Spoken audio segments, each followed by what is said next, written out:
Mic check 1 2 3. Yeah, Mic check 1 2 3. yeah, All right, I think we can hear me.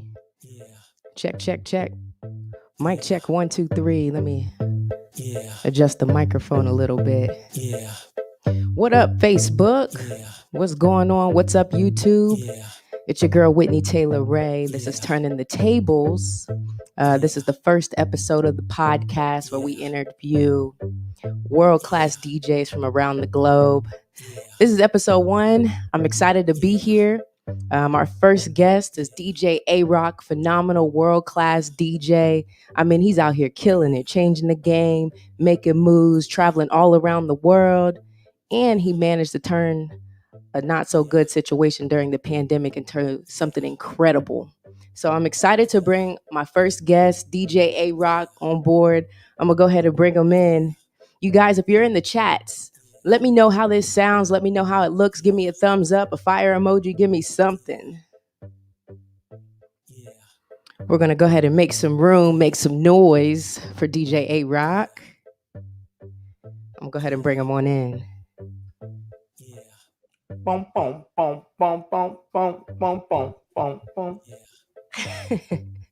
DJ ARoc is officially in the house. What's up, man? Whoop, whoop, whoop. I don't have my air horn.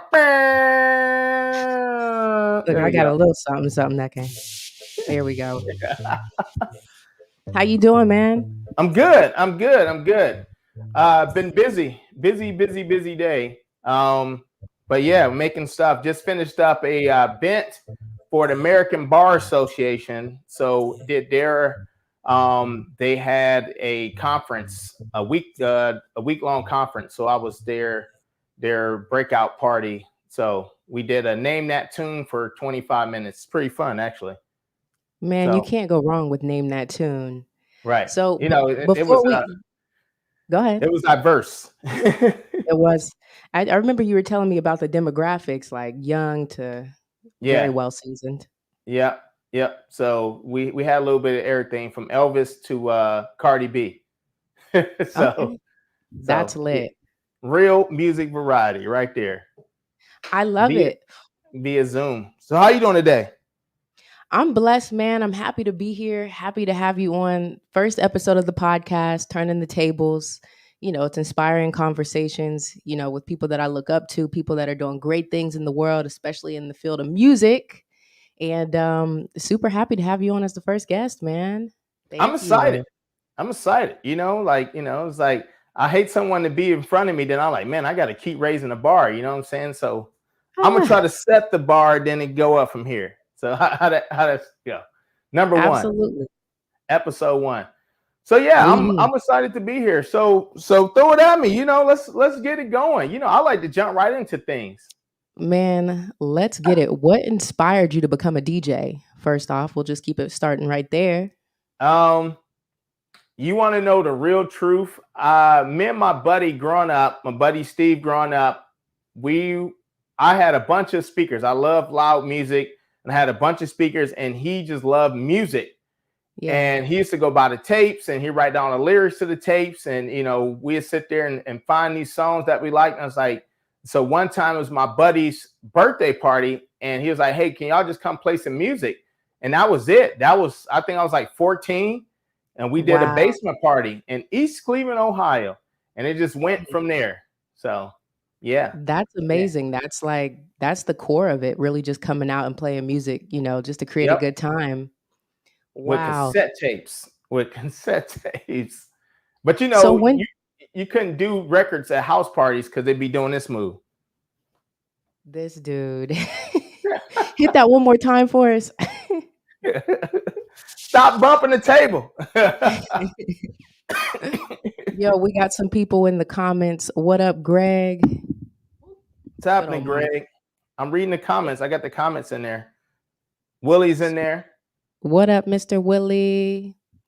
Okay, so how did you become a professional DJ? Like, how do you make that jump from going from doing house parties, you know, in Ohio to being global, you know, getting booked all over the world for weddings, events, cruise ships? Like, you're one of the top DJs in the world, and especially in Ohio. So how did you make that jump from just doing it as a hobby to really turning it into a career? A Well, I lucrative won't career. say top in the world, but I would say diverse, very diverse. I come from the inner city, so my music selection growing up was Scarface, Ghetto Boys, Master P, and then of Hey, course BBD, Boys and Man, that whole genre. But I grew up on gangster rap, like Texas gangster rap in Cleveland, okay. Ohio. I don't know how that happened, but everything Texas was in Cleveland. Can't figure that You, out, you but was listening to UGK? yeah, I still got the tapes. UGK, Devin the Dude, A Key to a G, anything like Swisher House Records, Suave House Records, like all the Southern rap. So I grew up on. So I came to Ohio University to study audio production, Mm. and I bought all my DJing equipment in college. So when I came to school, you couldn't have a microwave, they didn't have no refrigerator. So I had to bring my own little micro fridge to the dorms. So one car had DJing equipment, one car had clothes, and another one had a refrigerator in it. You wasn't That's how I playing. came to Ohio University. And I got down here, and my best friend from high school, who we still talk, come to find out we was doing a summer enrichment program. She said, where you going to school? I said, oh, I'm going to OU. She's like, me too. And my sister's down there. So the first week of college, her sister got me one of the biggest frat parties of the quarter, like the first Ooh. two icebreakers. I did the first two icebreakers first week on campus. I didn't even know where the location was. I was like, where Look, am I let me going? school some people that are tuned in. So OU is Ohio University. It's a top school in Ohio. It's known for their parties. Their Known for parties, the their parties. campus parties. Yes. And journalism and communications engineering. But so yeah, so before I got here, some of the DJs were from New York and California. So it would be like people playing East Coast. This one, like the Wu-Tang, people was actually partying with Wu-Tang at parties. You know what I'm saying? Like people was Couldn't even dancing to imagine. Wu-Tang. Right. What does And that then even look like? right, exactly. But it was happening. And then you had the West Coast DJ. It was all like roller skate music, as I call it, Yeah. Right, exactly. So I come down here from Cleveland and I'm playing Bout It at the party. Oh, they're like, who's this dude playing Bout It? And Listen, it was wild because all of the upperclassmen was so used to this East Coast, West Coast music. Then here this dude coming in playing, No Limit and UGK and, Master P, everything Master P, everything A-Ball, MJG. And then I had to buy some Wu-Tang stuff. I had to buy like some East Coast music and some West Coast music. So was the audience into that growing up at OU? Like, was they into like hardcore hip hop? yeah, because most of the people was from Cleveland, Columbus, Cincinnati. But the Mm, DJs were yeah, from New York and California. So that's dope. it wasn't no Ohio DJs throwing stuff down at the parties. And then this young dude show up playing everything gangster under the sun. So Dude. yeah. But it worked out. Let me see if I can freeze my video. This is craziness. Let me see if I can. There we go. Bam. There we go. So for those of you who do not know, DJ ARoc is one of the top cruise ship DJs. How did you get into DJing for cruise ships? So I was at the DJ Expo, which is happening hopefully this fall, the end of the summer. So if you are a DJ and you've never been to the DJ Expo, shame on you. You have to at least get Ouch. to, well, you going with me with carpool. I'm So down. so they had a few DJ expos. They had Mobile Beat in Vegas. I finally went out to that before they ended it. They started Marquee 2 years ago in Chicago, just outside Chicago. Up and coming DJ Expo, seminars, demo rooms, and then it's the world renowned DJ Expo in Atlantic City. And I went there in 2014, and Carnival had a table set up. And I just got home from a Ah, cruise. I'm like, why is are they giving away cruises? Like, can I sign up to win a cruise? And I walk up to the table and the guy's like, no, we interviewing DJs. I'm like, for real? I'm like, okay. So where can I sign up at? And my wife was like, don't do it. Don't do it. She was like, what if they call you? I said, what if they don't call? And I, Right. and I didn't want to drive 9 hours back home from Atlantic City to Ohio thinking like coulda, woulda, shoulda. So I did it. I went up to this big room. They had 2 sets of equipment set up. They had a CDJ set up. They had Wow, they were doing auditions on site? yeah, they was doing auditions on site. That's pretty cool. Yeah, and so the DJ Expo draws in a few thousand DJs from all over. They bring in the big names that you see and hear, all your radio DJs, all your mixtape DJs, all your product review DJs, your wedding DJs, and they do these seminars. So they do 3 days of seminars, but they have different things going on. And one of them was Carnival was there recruiting. So I did this interview, and then Alex, who was running it, and Jay Blends, who was one of the judges, and RBK, it was wild because I went in there and I didn't know what to expect. And I just went there and I did my whole wedding playlist. But I had just came from a ship, so I knew like what the DJ was doing on the ship. Right. And and I was like, man, what do you think? I said, man, I really got like 5 jobs right now, but I just wanted to at least see if I can at least make this happen. And he's like, man, you did a good job. We'd be in touch. And I'm like, okay. When people say they're going to be in touch, that means they're going to call you, right? Well, Ouch, sad truth. Right. Like a month later, they call me. They say, hey, are you interested in the job? I said, yeah. Can you leave next month? No. What? I'm like, I can leave and I'm sitting there thinking like, I can leave in 3 months. And it's like, what? I'm like, I was like, man, I got too much going on. I want the job, but I don't need the job. Right. Because I have my business going, and I'm like, do I really need this or do I really want this? And once again, it was like, don't let the opportunity pass you up. Like, people, like I tell folks, don't let a good thing pass you up. At least try it. If you try and fail, at least you tried it. So I was like, I'm going to try it. So January 2015, I went to January 1st. I was on the flight New Year's Day to the ship. And that's wicked right there, to be flying out on New Year's. Like, come on now. Yeah. Yeah. So it was yeah. What I like most, like, this is before I even knew you. I was following your journey on social media, and what I enjoyed most was how you were leveraging the opportunity to work for a cruise line and like still marketing and branding yourself heavily. How important is that to you? Well, in college, I studied marketing, communications, broadcasting, all the above. Like, and people that know me know I look at TV different than most because I can see through what they're trying to sell you, because this is what I studied in school, the psychology behind it, the color, the lighting, whatever, the music. Right. And so my thing was, I need to make sure that I get the most out of this, out of this contract, because I was taking a loss by being on the ship because I could have been home doing weddings and other events. But for me, I didn't go for the money. Like I tell people all the time, like, I'm not on the ship for the money. I say, I'm here for the experience, the opportunity, the networking, the learning. I meet DJs like, yeah, man, I'm a man, I tear it up. I'm a bestie. I'm like, you think you're that good? Go work on a cruise ship. It's not even about all that. It was a reality, it's a reality. Like, you've been there, so it's like what you plan in Columbus may not work on a ship out of Miami.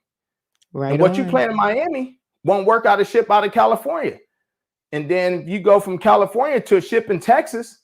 I hit almost all the ports but New York and Baltimore, and I haven't been overseas, but I did Los Angeles, Texas, New Orleans, Miami, Port Canaveral, and everybody from the US, but everybody got a different taste of music. So, what's been your favorite place that you've went and played for, like with the crowd and all? Because every ship, every destination and port is different. Like, what's been your favorite port? Miami on a 3-day is bananas. Like, I mean, I mean, it's like nonstop. You know, the club is busy from open to close, and close is like 3 o'clock in the morning. Um, you know, but you're playing a lot of Latin music and new hip hop. And then you get to Texas, you playing more 90s, 2000 kind of classic R&B because it's a different crowd. It's an older crowd, Completely. right? And then you got a different type of Latin music. Like Miami Latin is gonna be different from Texas Latin because it's more of a Mhm. Tex-Mex.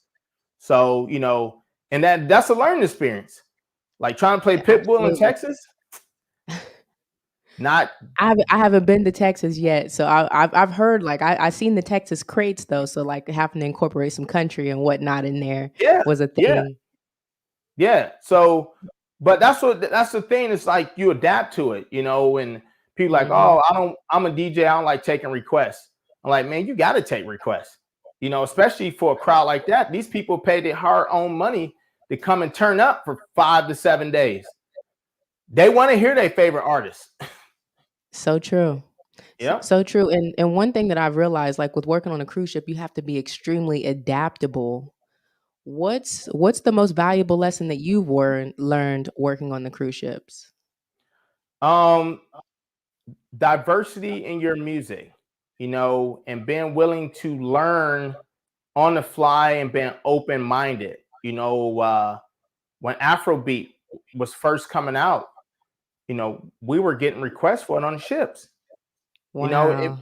it wasn't mainstream on the radio yet, you know, um, Hmm. but you had people on there requesting like, oh man, you heard this because you know you get the people, especially on a Jamaican cruise, and the Afrobeat was you know African Caribbean sound mashed up together. Right So on. people was on it. I'm like, what's Afrobeat? You know what I'm saying? They was like, I'm like, what is? But you listen to it, it's like, man, it's like just some Caribbean music. But yeah, Mm, it was. But yeah, just the different genres. Like in December, I may throw a lot of Indian music down because we have a yeah. lot of Indian cruisers. You know, so right. So you got to be ready. You got to be ready for the crowd. Absolutely. And how do you, for you personally, how do you deal with balancing, different type of demographics in one room? So say you got some youngins over there, they want that ratchet hip hop. You've got some country folk over there, they want some country. You've got your Latinas, they want bachata. And then you've got your Caribbean folk, they want some dance hall and some soca. How do you deal with that? And how do you mix it up so everybody enjoys the experience? The double secret trick, the key of three. Three, three, three, three, three, and just keep going in threes through your genres. Three hip hop, three old school hip hop, three Latin tracks, three Caribbean tracks, three R&B tracks, back to three hip hop tracks, back to three Latin tracks, back to three Caribbean tracks. Throw maybe one country song in there, throw a line dance up in the middle of that, then go back to your Latin. You know, that's one way. If you got a very diverse club, if you have like 60-40, I play to the people that's dancing. You Right know, on. I'm a firm believer, like, don't request it, ain't gonna dance. I'm gonna call you out.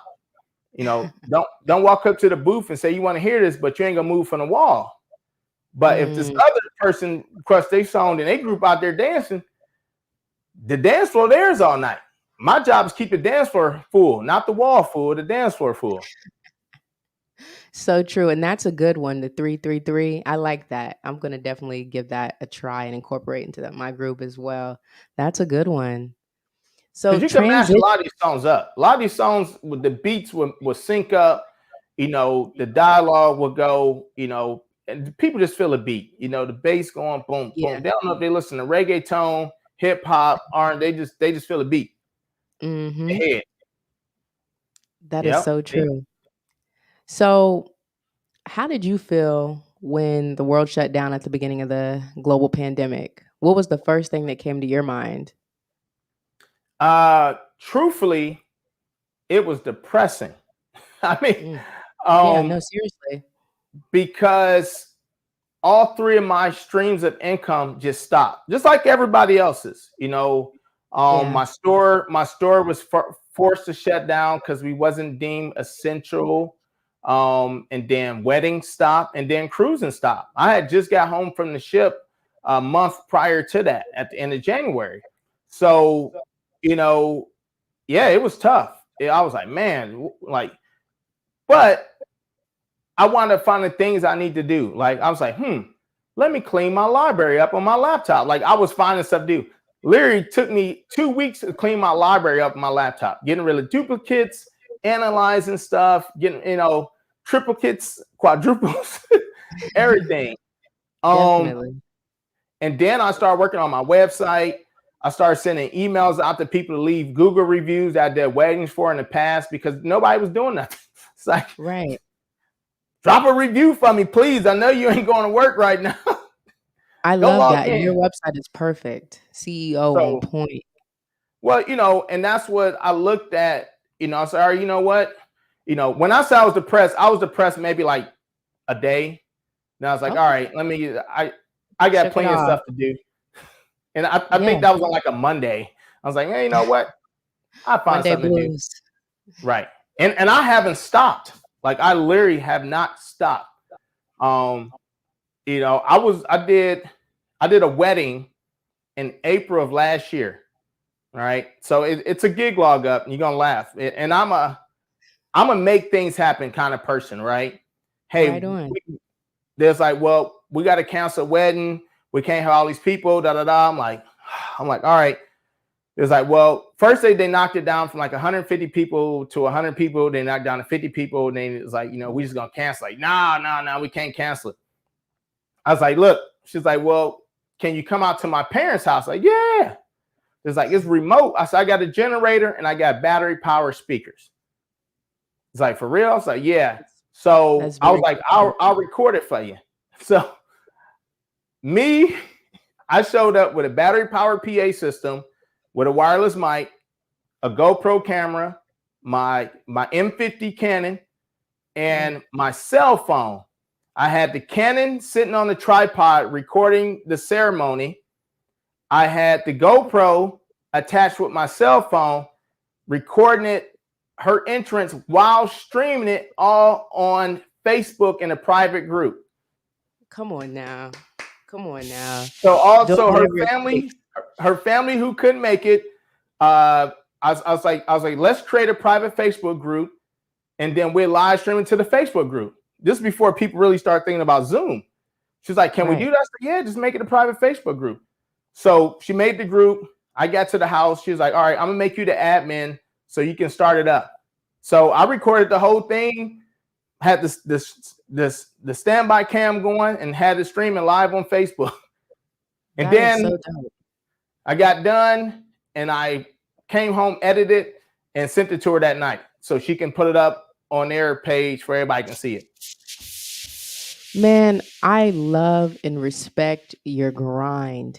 You do whatever it takes to get the job done. Like, I know firsthand, just reaching out to you for some help, and you just was like, yo, I'll be there. And I love that about you. And I see why you're so booked and so busy, because you go above and beyond. Like, it's clearly evident. You got to. Plus, I love the challenge. I love the random stuff. Who would have thought? They thought they day was done. I'm like, nah, we're gonna make it happen. How we gonna make it happen? We limited to 10 people. Well, I'm doing 3 people's jobs, so that cut out some people right there. So literally, we made it work. It was crazy because when they got done, their friends are still on Facebook, so I turned them so they can actually read the comments on Facebook, on a private group on Facebook Live.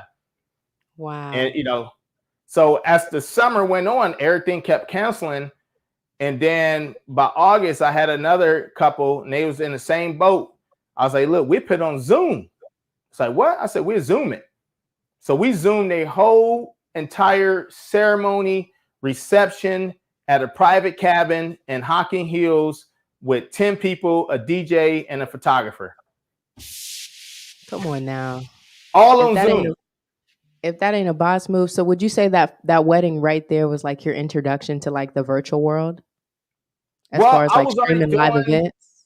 Well, I was doing Facebook and Twitch all summer to Facebook start muting all the songs and kicking you off and everything else. And then Twitch started doing the mute thing. But by that time, you know, I was already in the planning phases of what I was going to do for the fall, because we didn't know if school was going to happen or wasn't going to happen, if cruising was going to resume, wasn't going to resume. You know, basically all my weddings had got moved to this year. So I was like, all right. So then Ohio University contacted me and say, hey, we want to do a Friday night dance party. We want you to come do a Friday night dance party because there wasn't no students allowed on campus, couldn't have no events. I'm like, okay. I'm like, yeah, I'm down. You know, I don't know how many people want to see me playing music, you know, student wise, but okay. Then I got off the phone and I called him back and I said, hey, what if I can get you some real entertainment? It's like, what? I say, some real people. I was like, I'm real. I can do my job, but what if I can get you some real people? And I wound up reaching out to my friends at Carnival. We got a Carnival Facebook group of 3,200 people. And I said, hey, anybody want to make some money? and people's like, who's this guy? Who's this random DJ? You know, because somebody said, hey, I got these events, and people like, man, this guy's full of it, right? So I had about 8 to 10 people literally hit me up, say, hey, you know, we interested. I say, bet. What can you do? So I was like, fill out this form. Fill out this form. And it's like, what? I said, form and everything. I already had made a form, and I was like, fill this out, name, email, what you can do, your talent, you know, and how much you think you worth getting paid. And I put that in there. Yes. Drop down. How much are you worth? Don't be modest. And then I reached out to Spike Davis, legendary Spike Davis. Reached out to Spike because me and Spike had did a Zoom during the summer. And I said, hey, man, think about trying to do this comedy show. You think we can do some comedy? He said, yeah, man, I got a bunch of comedians. So originally it was supposed to be a variety show on Friday with music one Friday, comedy next Friday, music, comedy. OU was like, nah, we want to do Fridays just music and Tuesdays nothing but comedy. So September 1 is when we started. And I still got one more week left. September 1. Amazing. So, ladies and gentlemen, you guys have to understand this. This man has been grinding since the beginning of the pandemic. And then not even that, during the pandemic, got a major partnership with a major university providing virtual entertainment. I got to be honest. I had 2 major universities. So I had Ohio University and Bowling Green State University. So I was doing OU at one point. I was doing OU Tuesdays and Fridays, and then Bowling Green on Thursdays. And then Fridays didn't do well, so we wound up doing OU Monday, Tuesday, Wednesdays, and BG on Thursdays. And then I had another university, Indiana University, reached out to me to do their fall commencement. So now I wound up doing a fall commencement in December. And then University of South Carolina Upstate reached out to me 2 weeks ago to do their spring homecoming. Man, killing it. You got to look. People don't get it, you know. But at the same time, right? And this is why I'm so grateful and I feel so blessed. And I tell people this. And I say, you know, the virtual stuff, it was great to do, but at the end, I'm happy that I was able to give close to almost 40 people income for the past 6 months. I worked with about 40 plus talents, from comedians to musicians to piano players to guitarists to just singers to, I mean, everything under the sun. And it's like, you know, if we had 2 people watching or we had 102 people watching, it was still great because we was putting that variety entertainment out, you know? So, I mean, absolutely. I would, you know, comedy every Tuesday, people was on there. Mm-hmm. I love it. I love that you're creating opportunities. You could have just kept this bag for yourself, but you just decided to spread it out amongst your peers that, you know, really needed it and probably missed performing, you know? Well, you know, I'll tell you this real quick, and this is especially if people watch this now or later or listen to it now or later. I say this a lot, and you hear me say this, you know, we as Americans need to start looking outside our borders you know, we got to start looking like what's going on around the world. You know, some of this pay was a month's worth of income for some people. One gig is worth a month's worth of income in some countries. And that's what people don't understand. They're like, oh, you know, I need to get this. But you go in some parts of the world, you know, $300, $400, $500 is a lot of money. Absolutely. You know, people out there getting paid $500 a month. Not even that sometimes. Right. Yep. You know, you travel, you know how it goes. So, Absolutely. you know, so I'm grateful to the partners I had doing this, you know, because I was able to give people A, the opportunity to make an income, B, the opportunity to showcase their talent, you know, and hopefully that will have someone else reach out to them. Say, hey, can you do a private party? Yeah. So that's dope. You're such a businessman. What has been the best business advice that you have ever received that you like hold on and still apply to this day?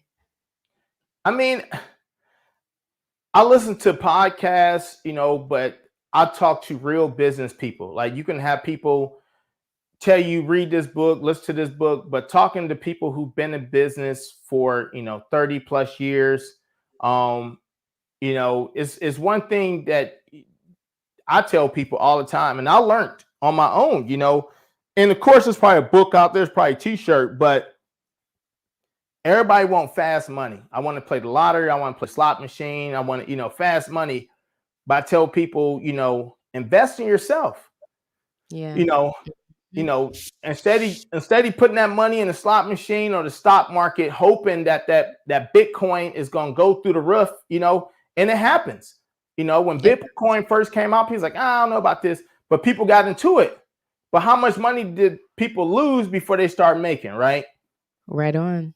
But when you put money yourself, like DJing equipment for me is an investment because I can see the growth of what this equipment pay for. And I say, all right, I need to do X amount of events to pay for this equipment.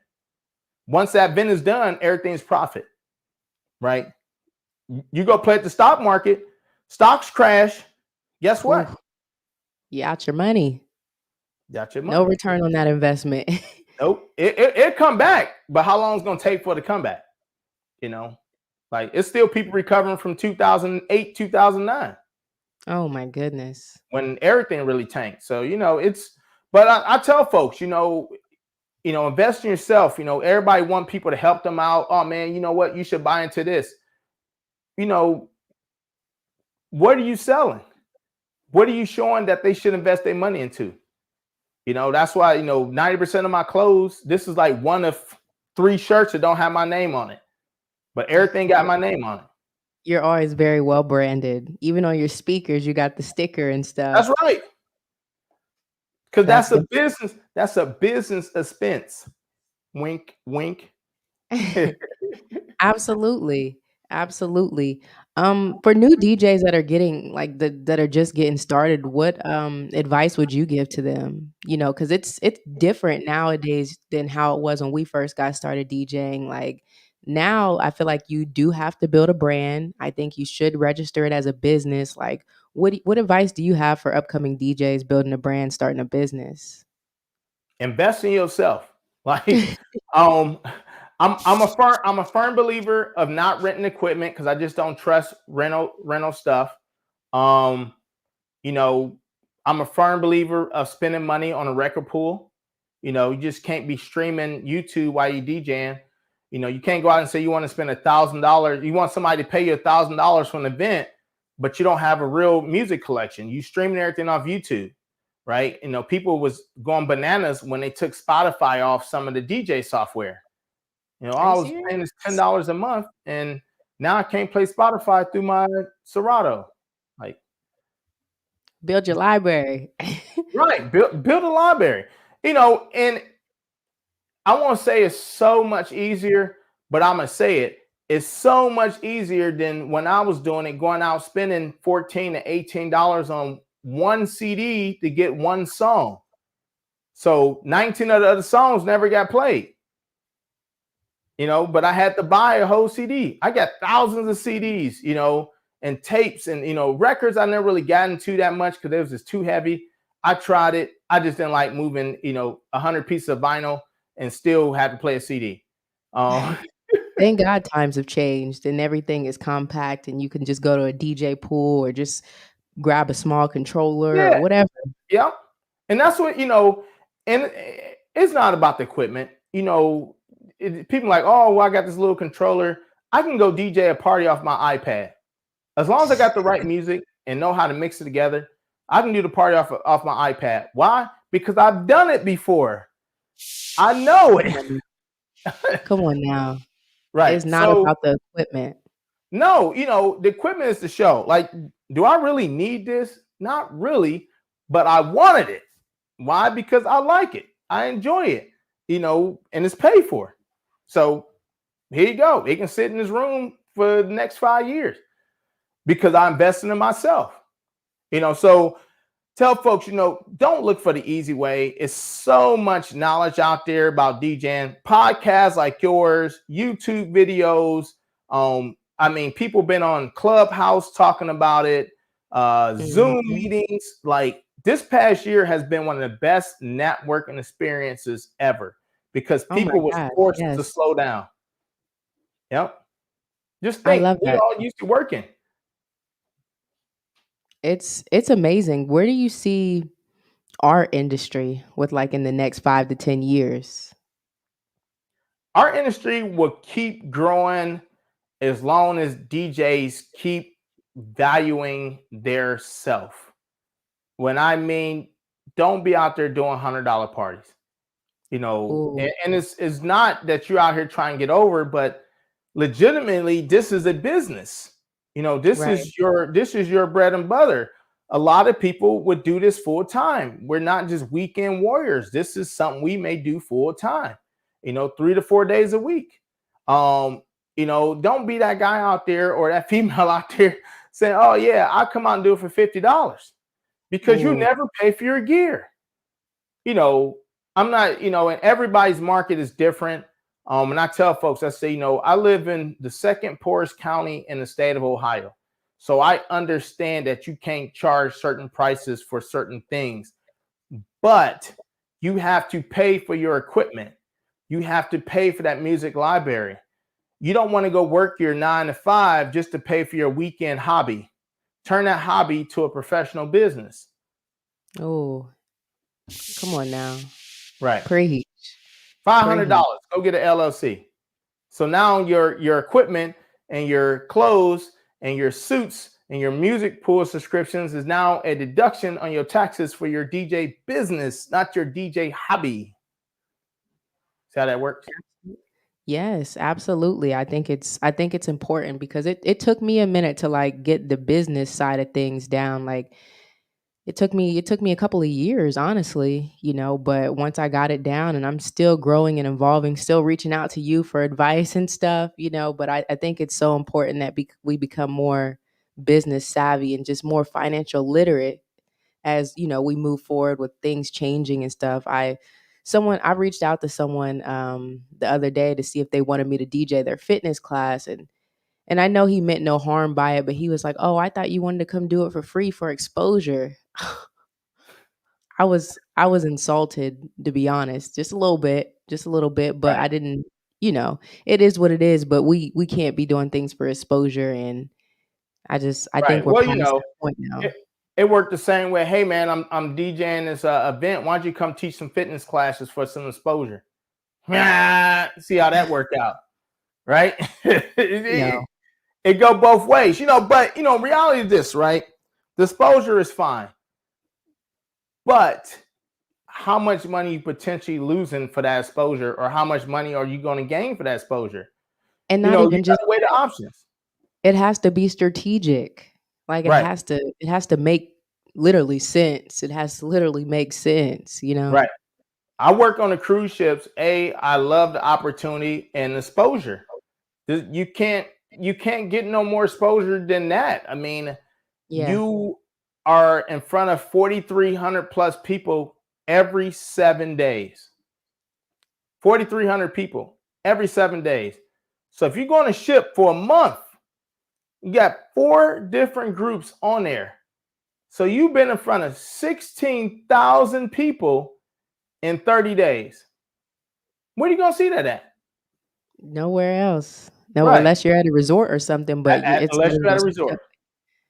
In Vegas, don't even turn them kind of numbers. You know what I'm saying? Like, Vegas, you're going to pack 200-300 people in the club or out by the pool. That group going to be out there for 5 to 7 days, and they may rotate out. But, on the ship, you 4,000 people guaranteed on there. So true. We got somebody in the chat a while back. What up, DJ Taz? What's your thoughts on the current state of music? We just lost one of the greats, rest in peace, DMX. What's your thoughts on the current state of music? Where are we going with it? The one thing about music is that there's no set trend for music because it changes, right? And everything goes with regions. If you look at, DMX Prime was when the East Coast music was banging. And then the West Coast stuff started picking back up again. And then down South stuff started picking back up. You know what I'm saying? Like, when the last time you really heard stuff coming out of, say, California, right? You had Nipsey out there. Nipsey, YG. Right. But then you bounce around and say, what's going on in New York right now?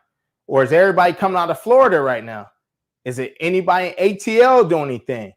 What about the northern rappers? Remember Do or Die and Crucial Conflict and Bone Thugs? The Midwest was killing it. Now it's right. You got MGK. I was going to say, is there anybody from the Midwest that you're familiar with that's making some noise? MGK. That's about it. It's some underground talent out there.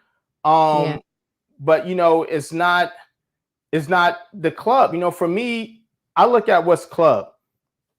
I got my own playlist for my car, and I got a playlist for the bar. Stuff I listen to my car is nothing I play in the bar. So true. Because I tell DJs this, like, people like, man, I never take requests. Why not? Ooh. You at a bar. That's your job. Missing out on money. Look, and I get it. I understand. Not all requests are good requests, but my opinion is this. A bar is paying you to keep people there entertained for they continue to drink and spend money. If these people are paying for drinks, that means they're basically paying for your pay that night. Don't get me wrong. I know people will argue me to death on that. Like, man, I ain't taking no requests. These dumb requests. You know what?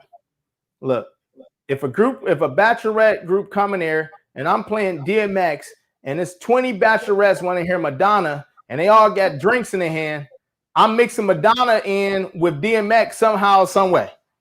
Absolutely, no doubt about it. And I'm gonna make it work. It's the majority, but then again, I think what comes into play is we're not DJing for ourselves when we're at work DJing. We're also DJing for other people, so we want to make their moment special. Right? Exactly. But you get people who, I think some people lose track of that, and like I said, it's so many different DJs. You got your radio DJ, you got your club DJ, you got your festival DJ, you got your wedding DJ, you got your open format DJ, you got your trance DJ, you got your trap DJ. I'm just a DJ, dude. If it's gonna keep people in the location, that's what I'm playing. If I got to play it at a fitness center, that's what I'm playing. If I got to play outside by the pool, that's what I'm doing. Because that's my job. It's just. But the state of music, it's becoming different, right? And it comes down, and I won't dwell on it too much, but it comes down to money, because you used to have to be signed to get recognition. But people out here making $100,000 to $1 million just on having a song that's hot on TikTok.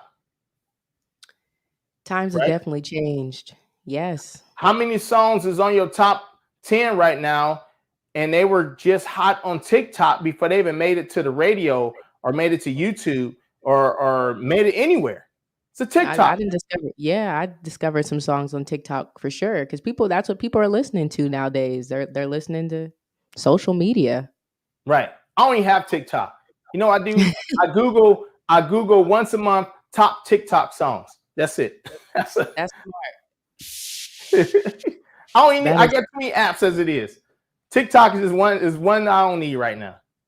But I got to stay on it to go with that trend of music, right? So that's what. I'm curious. I'm curious about your musical collection. Like you said you was in the Master P and stuff. If you was on an island for a week, what album are you taking to listen to? One album. Oh, I. You know what? I'm not even gonna lie about this. And I listen to this in my car all day long. You gonna laugh? I listen to Cisco and Drew Hill all the time. What Yep. song? Sleeping in My The Bed? whole album. The whole album. I got Cisco whole album on my phone on repeat. What was it about the music? What was it about Cisco's music that Just really it's that drew just you? it's up tempo, but it's down tempo. It's like that middle, it's not too lovey-dovey, but it ain't too grimy.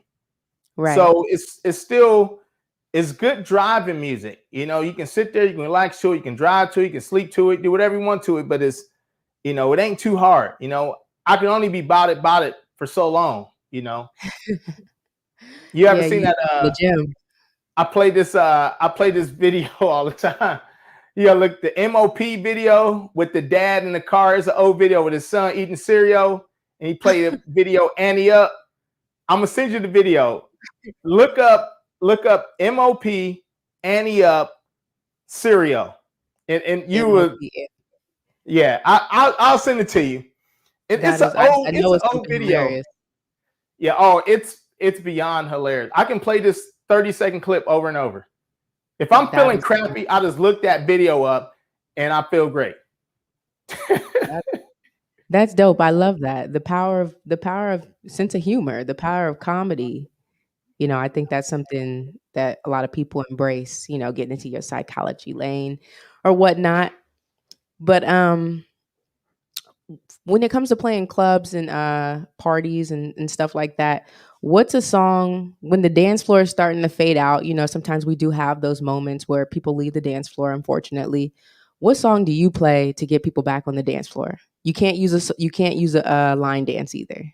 I mean, you just look at what's popular. You look at the room, right? And you kind of fill out what's popular. What group is dancing to what by that time of the night. So Right. if you play this certain song, this group is gonna come out and dance to this song.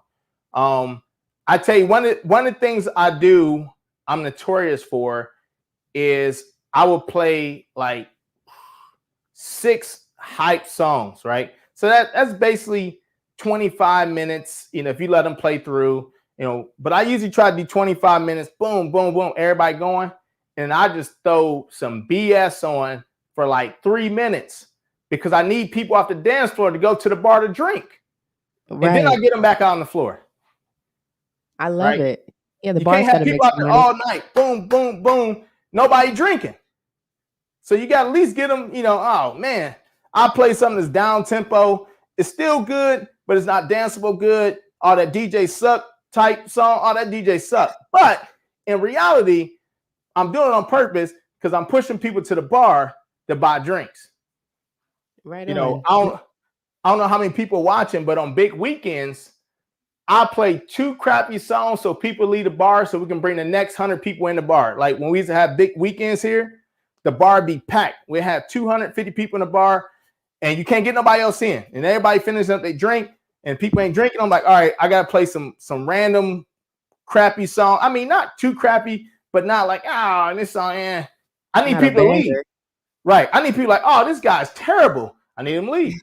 Why? Because I can bring another 100 people in and I got a fresh 100 people drinking. Shh.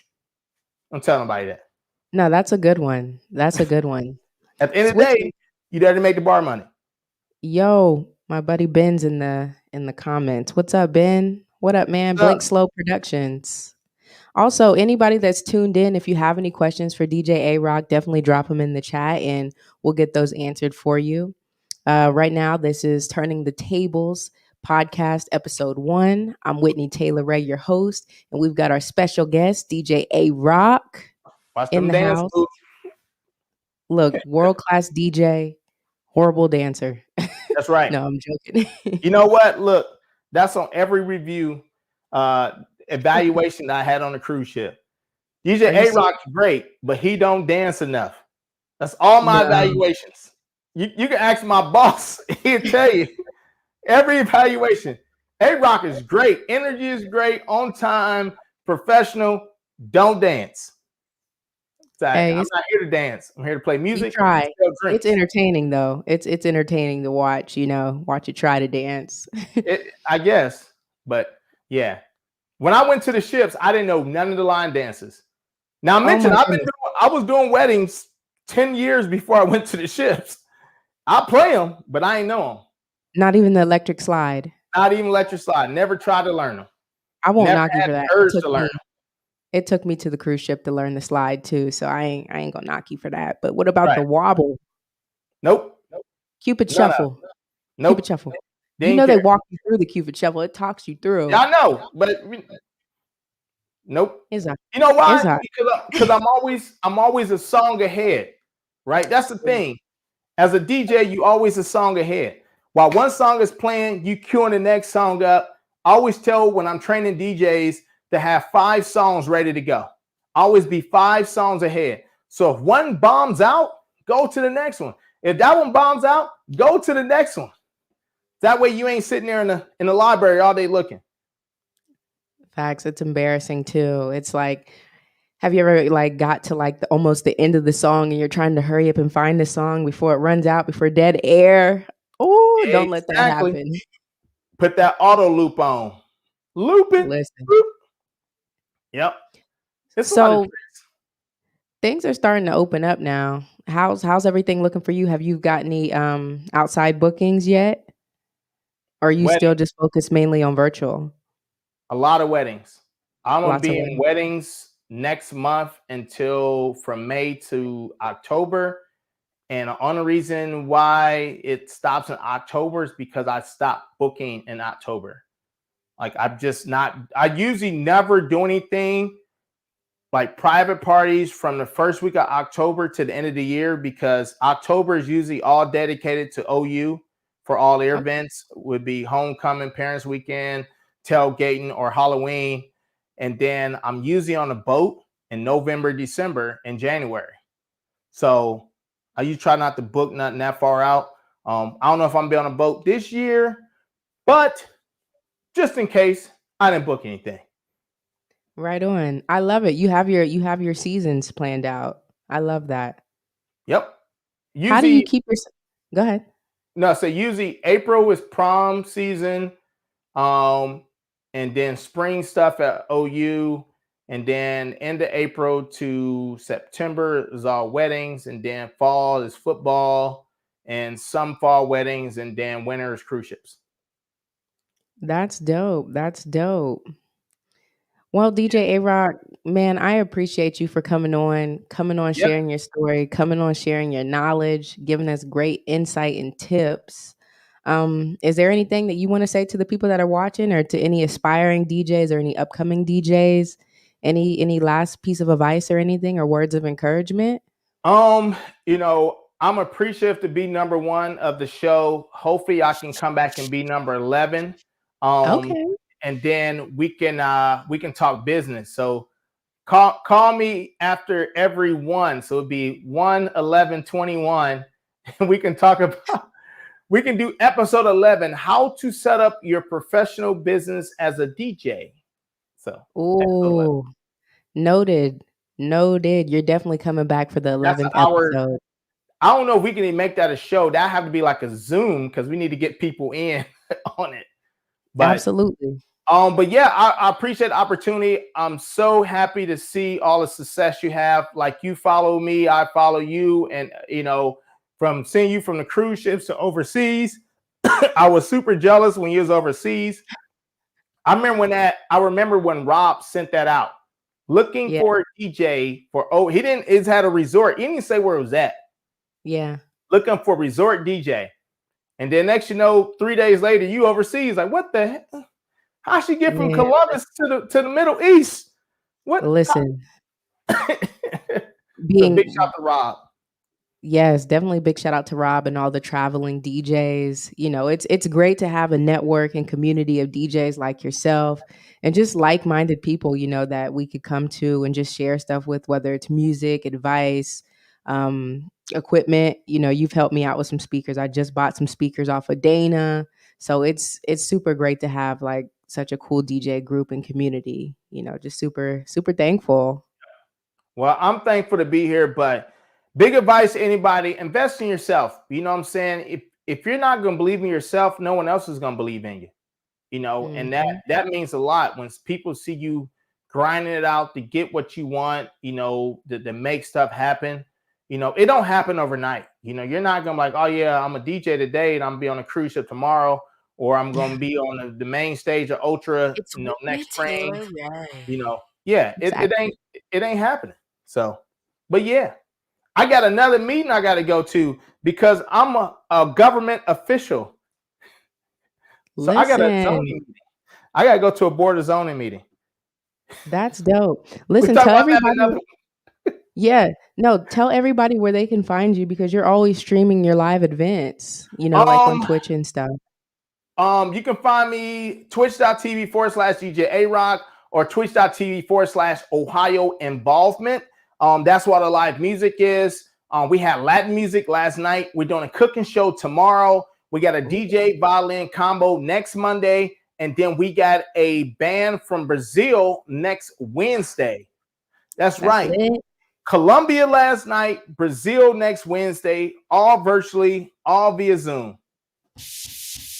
Who would have thought? Who would have thought? Dude, DJ how many before you go, how many virtual events have you done since the pandemic? From September to now, we're over 100 and some change. Because I was streaming 4 to 5 nights a week from September to now. So do the math on that. Not counting any special events, anything outside of the colleges I was doing. I do a lot of stuff on private groups that's not being streamed everywhere. Like the event I did today was in a private closed group. So, you know, nobody will see that, but it's on my calendar as an event that's booked. So it's a paid event. That's the thing. Paid event. People like, how many paid events you been doing, man? It's been shut down, dog. I did 100 events. All paid. No, get out of here. We got to give you your flowers, man, because you are leading by example. Like, I know I done reached out to you a couple of times, you know, trying to get my live stream set up going. So you're leading by example. I'm looking up to you, man. The world's looking up to you. Definitely keep pushing and keep that grind up because you are killing it.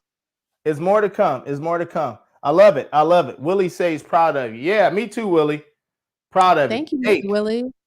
Keep me in the loop. And I will send you information for the DJ Expo so we can carpool or you can figure a way to meet me there. But please do. Any DJs out there, get yourself to Atlantic City this fall for the DJ Expo. You have to go at least once. And a marquee show. The marquee show is coming up in June. That's kind of too soon, but it's coming up. All right, I got to go. I'm late for my other meeting, but I had a blast. I will see you in Columbus. You know where I'm at. DJ ARoc, you freaking rock. My one last dance. All right, y'all. I'm going to take us out with one song. This is a song by Nayad. He's a Nigerian artist, and this is his new song called Opa. Thank you guys for tuning in. This is Turning the Tables with Whitney Taylor Ray. Big shout out to DJ ARoc. Guest number 1, show number 2 on the way. Yeah. Yeah. Big shout out to Nayad. Okay. This is a great vibe. B vibes. New York. It's Whitney Taylor Ray. Alokman no be my friends only. Right, yeah. Politicians no be my friends only. That's right. Alokman no be my friends only.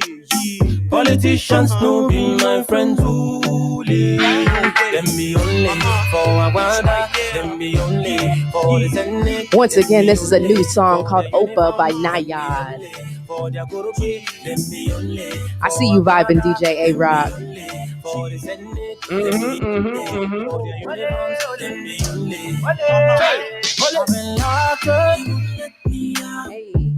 They won't let me out. I've been locked up. They will never let me out. We will call when the people we're supposed to protect is killing us. Who we go call when the people we're supposed to unite dividing us? Who we go call when the people we're supposed to provide is looting us? Food in car, no day, light in car, no day, security in car, no day, my people they suffer. Big ups to Nigeria. We gotta end SARS if you're aware of that. And my people on the street just to wonder. A-Roc no be my friends only. Politicians no be my friends only. That's right. A-Roc no be my friends only. One more time, big shout out to Nayad. Politicians no be my friends only. Them be only for Aguada. Them be only for the Senate. Them be only for their uniform. Them be only for their corruption. Them be only for Aguada. Them be only for the Senate. Them be only for their uniforms. Them be only. All right, y'all. Once again, it's Whitney Taylor Ray. This was episode 1 of Turning the Tables. This is a new podcast that I just started. I'll be sharing inspiring conversations and interviews with world-class DJs from all around the globe. So thank you guys all for tuning in. Follow me on social media at Whitney Taylor Ray. Also follow Loudwave TV. It's a new creative network that I've founded and got a lot of more interviews coming. So be blessed. Have a wonderful week, and I'll be back soon with another interview. All right. Peace.